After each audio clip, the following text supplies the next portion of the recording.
तो आज बहुत ही एक बड़ी खबर निकल कर आ रही है बैरिस्टर असदुद्दीन ओवैसी साहब को लेकर के।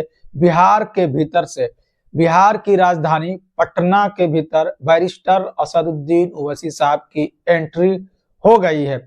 आप यहाँ पर तस्वीरों में देख सकते हैं कि पटना के एयरपोर्ट पर बैरिस्टर असदुद्दीन ओवैसी साहब का स्वागत किया गया। जो भी AIMIM पार्टी की पूरी टीम है, चाहे वो जनाब आफ्ताब साहब और सदर जो बैरिस्टर असदुद्दीन ओवैसी साहब बनाए हुए हैं बिहार के, अख्तरुल ईमान साहब जो पार्टी के MLA भी इकलौते MLA अभी बचे हुए हैं सीमांचल से, तो सारे लोग जितने भी पार्टी के बड़े नेता हैं उनके द्वारा बैरिस्टर असदुद्दीन ओवैसी साहब का स्वागत करने का काम किया गया पुरजोर तरीके से। आप यहाँ पर तस्वीरों में देख सकते हैं। और किस लिए बैरिस्टर असदुद्दीन ओवैसी साहब के बिहार के पटना का दौरा हुआ, इसको लेकर के आगे 1-2 मिनट में हम चर्चा करेंगे। फिलहाल अभी मैं इस वीडियो में ये बता रहा हूं कि किस तरीके से लंबे समय के बाद बैरिस्टर असदुद्दीन ओवैसी साहब की एंट्री हुई और जितने भी उनके कार्यकर्ता, चाहने वाले, चाहे पार्टी के बड़े छोटे नेता, सबके चेहरे पर आप देख सकते हैं किस तरीके से खुशी का माहौल है। और जनाब जो सदर बिहार के अख्तरुल ईमान साहब ने फूल का गुलदस्ता देकर बैरिस्टर असदुद्दीन ओवैसी साहब का स्वागत किया। जो जनरल सेक्रेटरी आफ्ताब साहब वो भी मौजूद रहे और अन्य नेता भी मौजूद रहे।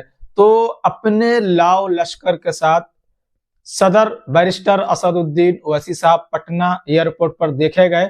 और पटना आने का मकसद यही है कि आपको पता ही होगा कि वक्फ अमेंडमेंट बिल 2024 को JPC के भीतर भेजा गया है और JPC की मीटिंग जो है वो अलग अलग राज्य के भीतर कराई जा रही है। कभी आपने देखा होगा कि मुंबई के भीतर कराया गया, कभी आपने देखा होगा दिल्ली के भीतर मीटिंग कराया गया, कभी आपने देखा होगा हैदराबाद के भीतर कराया गया।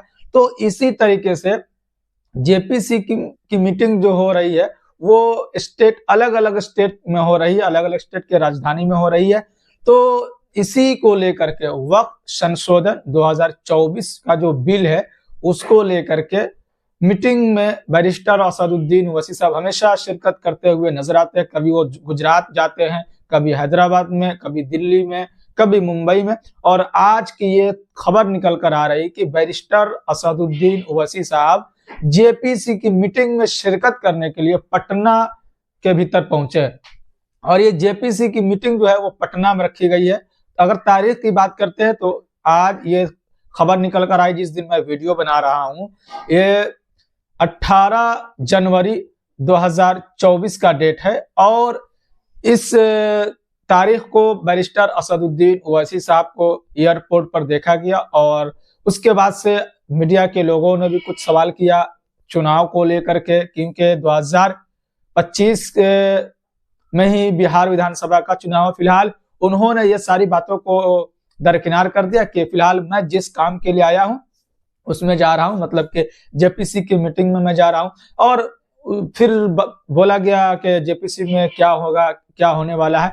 तो कहा कि ये चेयरमैन साहब की निगरानी में मीटिंग होती है, अंदर की बातें बाहर बताने की जरूरत नहीं होती है। इसलिए हम लोग जहां जहां मीटिंग होती है और हमारे जो चेयरमैन, जो JPC के चेयरमैन बनाए गए, वो जहां जहां मीटिंग रखते हैं वहां वहां हम लोग जाते हैं। सारी निगरानी जो चेयरमैन के अंडर में होती है। इसलिए हमारी कोशिश है कि किसी न किसी तरीके से लोगों की हेल्प लेकर के, और JPC की मीटिंग हो रही है और अलग अलग स्टेट में हो रही है। तो दूसरी बात यह है कि नीतीश कुमार की राजधानी में हो रही है। एक तो चंद्रबाबू नायडू जो NDA की तीसरी बार जो सरकार बनी है उसका एक अहम पिलर माना जाता है। दूसरा अहम पिलर जो है वो नीतीश कुमार है। तो नीतीश कुमार की बिहार की राजधानी में पटना में JPC की मीटिंग होने वाली। तो क्या इसमें देखने वाली बात होगी, नीतीश कुमार की तरफ से क्या सफाई दी जाएगी, नीतीश कुमार की तरफ से कोई पार्टी की तरफ से या उनकी तरफ से कोई डेलीगेशन जाता है मीटिंग में, क्या आगे खबर निकल कर आती है इस चीज को लेकर के, मीटिंग को लेकर के, वो उस पर हमारी नजर होगी। और फिर से किसी और वीडियो के माध्यम से आप लोगों तक मैं रखने का काम करूंगा कि इस मीटिंग में क्या नीतीश कुमार जी की तरफ से कोई डेलीगेशन इस मीटिंग में गया था या नहीं गया था, क्या हुआ इस मीटिंग में। जो भी थोड़ा बहुत सुराग मिलेगा, थोड़ा बहुत सूत्रों के हवाले से खबर हम तक अगर पहुंचेगी तो मैं आप तक रखने का जरूर कोशिश करूंगा, क्योंकि मैं आप तक पल पल की खबर रखने का कोशिश करता हूं। एमआईएम से जुड़ी हुई खबर, बैरिस्टर असदुद्दीन ओवैसी साहब से जुड़ी हुई खबर, चाहे वक्फ अमेंडमेंट बिल से जुड़ी हुई खबर, जो भी मसले मसाइल है वो मैं आप तक पहुंचाने का कोशिश करता हूं। तो फिर आपसे मिलते हैं किसी और वीडियो के साथ।